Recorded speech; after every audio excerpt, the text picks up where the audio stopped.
आज का testimony case जो है ये फिशर्स के बारे में है। लेडी पेशेंट जो है जब डिस्पेंसरी में आई है तो वर्चुअली रोती हुई एंटर की है। उसको फिशर की वजह से इतना अधिक पेन हो रहा है पिछले कई दिनों से कि वो उसको सह नहीं पा रही। डॉक्टर को उसने दिखाया है तो एलोपैथिक के डॉक्टर्स ने ऑपरेशन रिकमेंड किया है।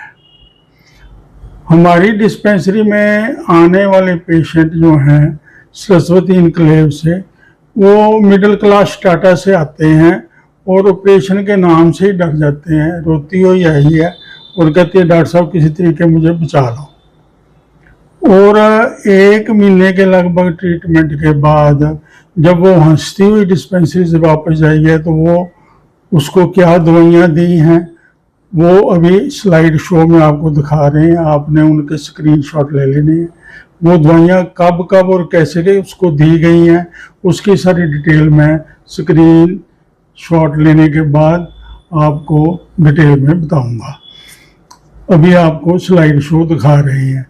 स्लाइड शो शुरू करने से पहले सिर्फ ये बात देखनी जरूरी है कि ये फिशर होता क्यों है, ट्रिगर क्यों होता है और पेशेंट इसमें सेल्फ हेल्प क्या कर सकता है।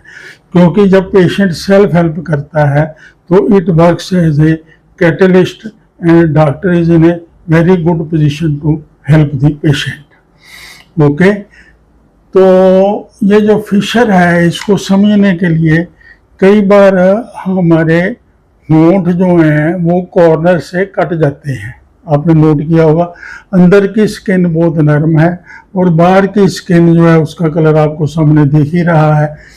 तो इसके कॉर्नर में जो कट लग जाता है तो कोई भी चीज़ हम जब खाते हैं या किसी भी वजह से मुंह को खोलते हैं तो वो कट में बड़ी सीवियर पेन होती है। Similar is the case with the anus. उसके अंदर की जो स्किन है वो बहुत सॉफ्ट है जैसे हमारे मुंह की स्किन अंदर से है और बाहर की स्किन जो है वो बॉडी का पार्ट है। उसका जो जंक्शन पॉइंट है वहाँ किसी भी वजह से कट का आ जाना जो है दैट इज कॉल्ड फिशर। अब ये basically constipation is the root cause of this problem.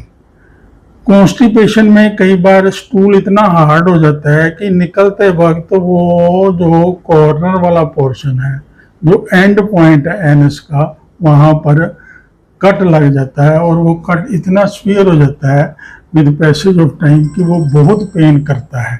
बैठना भी मुश्किल, उठना भी मुश्किल और चलना भी मुश्किल। ओके, और इसके जो रूट काज तो कॉन्स्टिपेशन है, पर कॉन्स्टिपेशन को सेल्फ मैनेज करना ये काफ़ी हद तक पेशेंट की जिम्मेवारी भी है डॉक्टर की एडिशन में। तो पानी की मात्रा का कम पीना और जो हम भोजन करते हैं उसमें बहुत ज़्यादा तामसिक चीज़ों का खाना, राजसिक खाना, गरिष्ठ खाना जो डाइजेस्ट नहीं होता और अच्छी तरह से चबा कर नहीं खाना और अंदर जब चला जाता है तो अंदर कोई कहीं किसी स्टेज पर भी कोई दांत जैसी एक्टिविटी कहीं नहीं है कि जो उस खाने को लिक्विड में कन्वर्ट कर सके। ये सिर्फ भगवान ने मुंह में ही ये प्रोविजन दिया है कि इसको अच्छी तरह चबा के खाओ ताकि वो थोड़ा सा लिक्विडिफाई हो जाए। जितना अच्छी तरह चबाएंगे उतनी कॉन्स्टिपेशन कम होगी। फंडामेंटल है ये। चबाना आपको अच्छी तरह पड़ेगा, पेशेंट को चबाना अच्छी तरह पड़ेगा ठीक होने के लिए।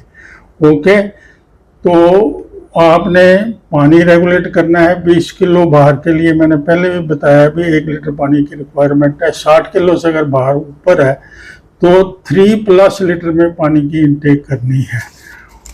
ओके, और फाइबरस फूड खाना है, मौसम का फल खाना है। मेरे बीजी कहते थे कि खरबूजा खाओ रज के तो पोटी जाओ भज के। यानी खरबूजा खाने का मतलब मौसम का फल है जो, और खुरमानी जरूर खानी है किसी न किसी शक्ल में। खुरमानी का जब सीजन आए तो फ्रेश खुरमानी और जब सीजन नहीं है तो ड्राइड खुरमानी रात को भिगो के सवेरे ये जरूर खानी है जिसको फिशर की प्रॉब्लम है। ओके, और अभी आपको स्लाइड शो दिखा रहे हैं। स्लाइड शो देखिए और उसके बाद बाकी की चर्चा को कंटिन्यू करते हैं।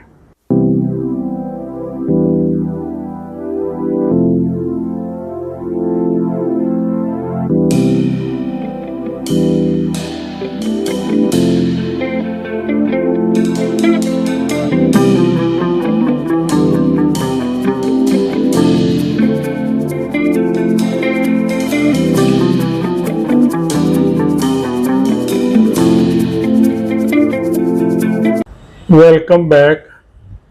आशा है कि आपने स्लाइड शो देख लिया है और स्क्रीनशॉट भी ले लिया है। इस पर्टिकुलर टेस्टिमनी केस में हमने जो ट्रायो दी है मदर टिंचर्स की, उसके पहले अक्षर अगर लेते हैं तो LAC ट्रायो का नाम बनता है। Ledum pal Q 100 ml, aesculus hip Q 100 ml और कोंडुरेंगो क्यू 100 ml। ये तीनों मदर टिंचर जो हैं ये दिन में 3 बार एग्जीक्यूट किए हैं। सवेरे नाश्ते के आधा घंटा बाद, दोपहर के खाने के आधा घंटा बाद और रात के खाने के आधा घंटा बाद। आधा कप पानी में 10-10 ड्रॉप तीनों मदर टिंचर के डाल के पेशेंट ने लिए हैं। ओके। और दूसरी जो ट्रायो है वो डाइल्यूशंस की, उसके अगर फर्स्ट लेटर लेते हैं तो ASG, एसिड नाइट्रिकम 30, सिलिशिया 30 और ग्रेफाइट्स 30। ये सुबह दोपहर शाम, सुबह नाश्ते से आधा घंटा पहले एसिड नाइट्रिकम के 2 ड्रॉप जीभ के ऊपर लेने हैं।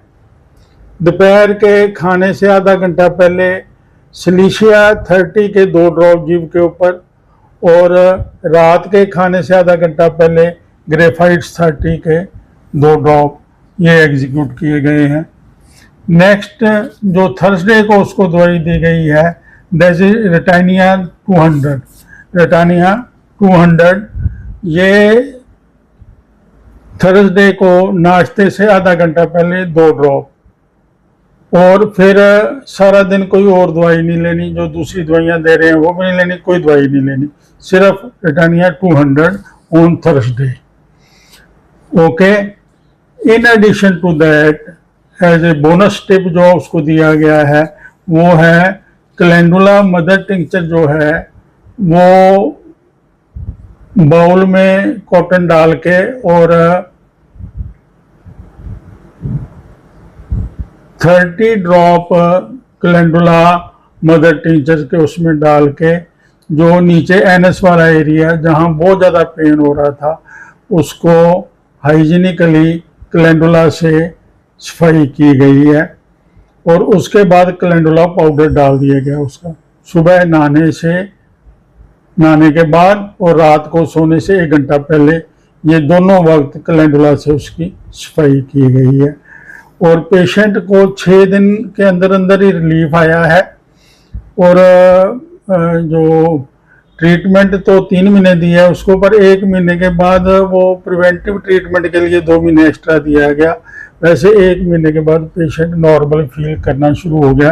कोई किसी किस्म की पेन नहीं थी, कोई पस नहीं, कोई कुछ नहीं, बिल्कुल ठीक हो गया है। सिर्फ उसको सात्विक भोजन के ऊपर हल्का भोजन क्या है कि वेज दलिया या खिचड़ी इस तरह का हल्का खाना उसको कंटिन्यू किया गया है ताकि उसकी जो डाइजेस्टिव सिस्टम है और जो सीजनल फ्रूट है वो दिया गया है। ओके। तो ये आज की चर्चा में था। आप सबसे रिक्वेस्ट है कि चैनल को सब्सक्राइब ज़रूर करें, लाइक करें, शेयर करें। उन लोगों से ज़रूर शेयर करें जिनको होम्योपैथी में थोड़ा भी इंटरेस्ट है और होम्योपैथी की दवाई से इजीली ठीक होना चाहते हैं। ओके। एक रिक्वेस्ट ये है कि जो पिछले एपिसोड डिफरेंट प्लेलिस्ट में गए हैं एक एक करके उनको रिव्यू ज़रूर करें, क्योंकि आने वाले जो एपिसोड हैं उनका पीछे के एपिसोड के साथ लिंक जुड़ेगा। तो एक बार आप रिव्यू करेंगे तो आपके लिए बहुत हेल्पफुल हो जाएगा। तो आने वाली जो सीरीज़ हैं वो बड़ी इम्पोर्टेंट हैं। उसमें हेड रेमेडीज और सिंगल डोज मिरेकल्स ये शेयर करूंगा आपके साथ भी कैसे होम्योपैथी के चमत्कार काम कर रहे हैं। और चलते चलते हौसलों के तरकश में कोशिश के तार जिंदा रख, हौसलों के तरकश में कोशिश के तार जिंदा रख। हार जा चाहे जिंदगी में सब कुछ, हार जा चाहे जिंदगी में सब कुछ, मगर फिर से जीतने की उम्मीद जिंदा रख। उम्मीद किस चीज़ की?